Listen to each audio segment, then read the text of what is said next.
Fujiko has been captured and tortured, her cover story of being a reporter blown open. She's quickly rescued by the revolutionary leader Philadelphia Kest. I'd have gone with Kesto given the obvious character basis, but anyway.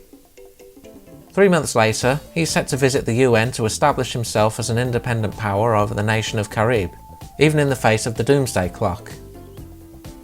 2 weeks prior to this, Goemon's hired to assassinate Philadelphia. Despite not having an interest in political matters, he does take interest in the fact that Fujiko's in on the plot. As the US and Russia, given fictional names, but I'll just say US and Russia for convenience, discuss Carib's advantages, Fujiko boards Philadelphia's plane as his interviewer. One more flashback sees Goemon warning Fujiko that timing will be key to this plot. Philadelphia tells Fujiko he feels a kinship with the Japanese, referencing some of their own historical uprisings as well as the samurai. They're interrupted by survivors of the previous regime hijacking the plane, who warn of other powers in play to stop his UN talk. Their main interest is in the location of a secret oil field in Carib, but Philadelphia tells them that's just a cover story for the US and Russia to build missile bases. The plane's fuel is starting to run out, so the remnants call him back up to refill it. Unfortunately, US and Russian planes also flying close. Flashing back 2 months, Fujiko talks with Philadelphia about the missile bases, learning they'll at least be good deterrents and help keep Carib under the radar for now. He's also quite idealistic about the revolution, convinced it'll spark much bigger change across the world. Returning to the present, there's fear among the two world leaders on what to do, as the first attacker could potentially lead to Doomsday's midnight. Fujiko takes the chance to cut hers and Philadelphia's restraints, having sneaked his cigar cutter to her hand in the confusion. Philadelphia whispers something to Fujiko about the oil field after saying it's not real if he says it's not real to the UN. When questioned, he simply follows up by saying he likes beaches and music. Outside, missiles are launched on the plane. Goemon arrives, slicing them apart. Fujiko informs Philadelphia that while this wasn't the plan, her boyfriend's come to pick her up. She takes him to the back of the plane, but they're confronted by one of the regime soldiers. Before he can attack, Goemon cuts out the back of the plane and rescues them. With World War III averted for now, Philadelphia addresses his audience. Fujiko relaxes on one of the beaches of Carib alongside Goemon, who after asking why she didn't follow through on the plan, learned she was after the location of the oil field. It turns out to be on the beach, but it's as Philadelphia said, the beach is what's needed, not an oil field. She heads off, reminding Goemon of her real name when he refers to her as Maria. Despite some of the changes, rather obvious what this episode's referencing. Granted, Goemon, Lupin and Jigen saying the former first met Fujiko about 3 years prior to Series 1 back in episode 9 of that one, it had placed this series about 6 years after the actual missile crisis. We get a lot of jumping around a 3-month time frame here, which is potentially a bit confusing. Beyond that though, the story is relatively straightforward. Very much a talky episode compared to what's come before too, which could probably divide audience opinion. Still, does tie in with one of the themes of the series, namely being about finding a place in the world, and Philadelphia's is keeping Carib safe while Fujiko's still trying to find hers. Plus I like the continuity nod of her referring to Goemon as her boyfriend in the episode.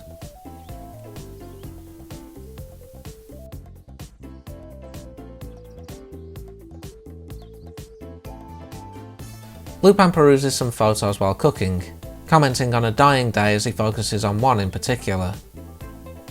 Fujiko, meanwhile, breaks into a warehouse not really caring who's guarding it. She watches over a glowing sculpture as she activates some projection devices. As for Jigen, he's currently under the hire of a mob boss to destroy a lithograph belonging to the man in the photo, Shitoto Chandra.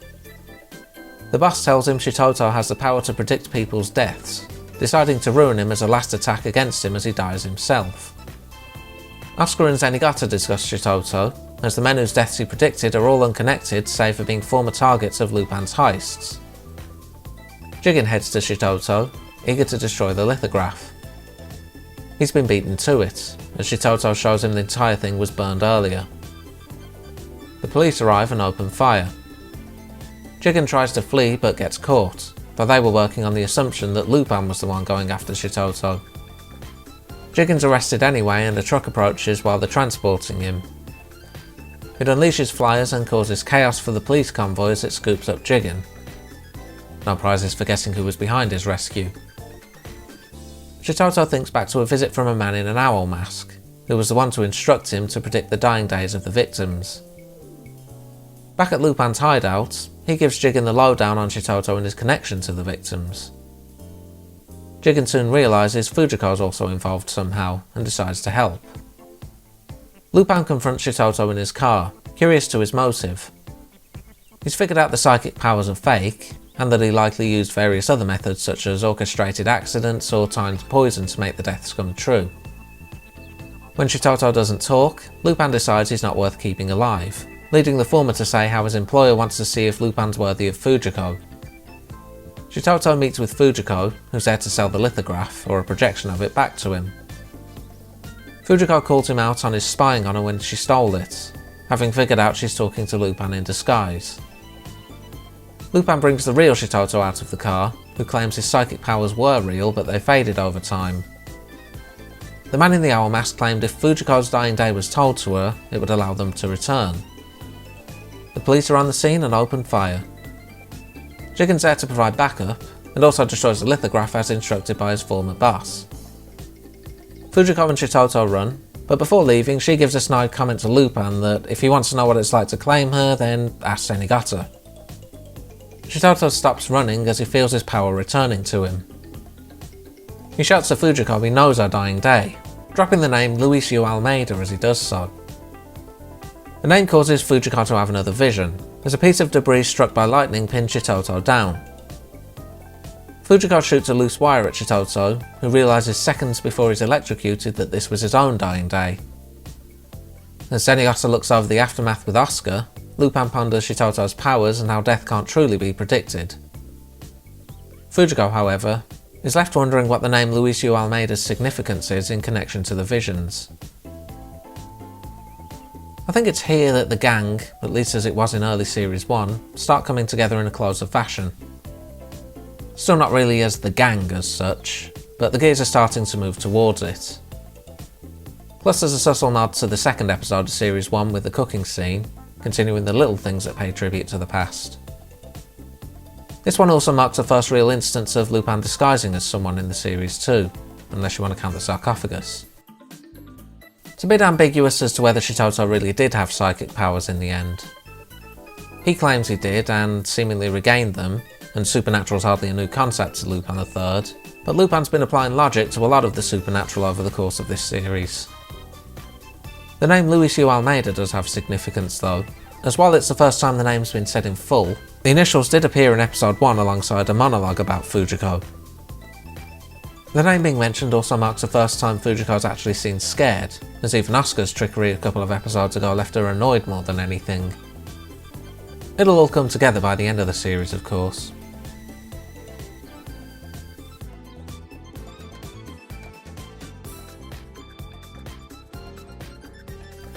Lupin and Jigen are taking in the sights at the Hatami Hot Spring.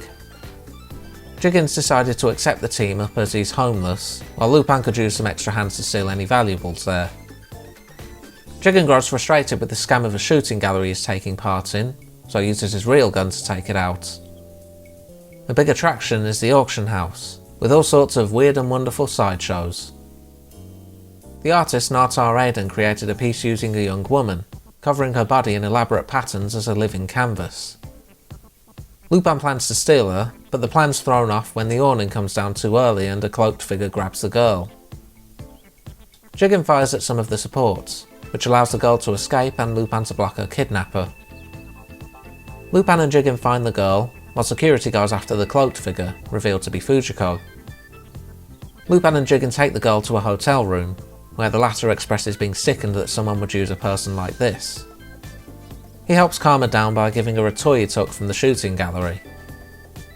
Fujiko bursts in, with Lupin blocking her gunfire with tables. He then kicks one at her and makes his escape with the others. Fujiko watches the group escape and thinks back to when she first saw the girl on TV. For some reason it started triggering the visions of the owl mask people again, and caused her to freak out. Meanwhile, Lupin manages to make it to a cable car with everyone.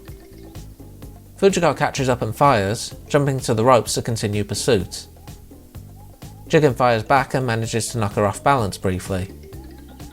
She climbs back up and charges over, so they escape to an opposite cable car. Jigen then shoots their previous one down with Fujiko still on board. Jigen comforts the girl with some parting words. Upon leaving, some police officers arrive to take her into their care. Lupin decides to check out the wrecked cable car, suspecting Fujiko wouldn't be done in that easily. Sure enough, he spots her grappling hook, and she's busy attacking the officers, though the girl jumps out the car after her toy. Jigen manages to get hold of the girl, but Fujiko shoots out one of the wheels on his rickshaw. Lupin's there to catch her and charges down the hill. Fujiko finds him relaxing in the hot springs, opening fire again. Lupin leads her further in, eventually stopping at a natural gas flow. Pulling out a derringer, he threatens to make the whole area go up. Fujiko tries to claim the girl will go for a lot of money, but Lupin cuts her off, suspecting Fujiko's trying to kill her as she sees herself in the girl and as such would be killing herself. Fujiko responds by tossing a dagger and knocking the gun out of his hands into hers. She pulls the trigger, but it turns out to be a water gun. Jigen arrives to help, but Fujiko walks off as Lupin warns they really are in a gas deposit. As a parting gift to the girl, they use makeup to cover up the art. They then leave her at a shrine, hoping someone will find her and give her a better life. Fujiko, meanwhile, wanders the highway in a daze, spotting Goemon in the distance. Similar to episode 5, this serves as a nice early Lupin Jigen team-up story. Dark as this series might be, there's also still an element of the nicer side to both of them, with how they try and make the girl feel better, Jigen especially. Sort of parallel to Fujiko bonding with the Trunk Kids in episode 3. On the note of Fujiko, seems as if the character analysis is starting to take more precedent. More of the visions coming into play and what they're doing to her mind for one thing. The visions seem to hint at Almeida doing something to her in order to make her a work of art of sorts, hence her targeting the girl. The other big thing is Lupin's call out towards the end of the episode. Despite his general goofy playfulness, he does have a keen analytic mind. Being the best thief in the world means it's something you have to have, even demonstrated by bluffing about the water gun. Still, the visions affecting Fujiko doesn't mean this is a gloomy episode, what with the setting being a nice and varied one. There's also stuff like Jigen getting annoyed at the shooting gallery and then just outright shooting out the cable car Fujiko's on later to lighten the mood a bit. Kind of funny in itself, as he clearly shot to miss her just seconds before that, given he was on target every other time he needed to shoot. Next time, we approach the finale with some backstories for Oscar, as well as Lupin uncovering the truth about Luis Almeida. Until then,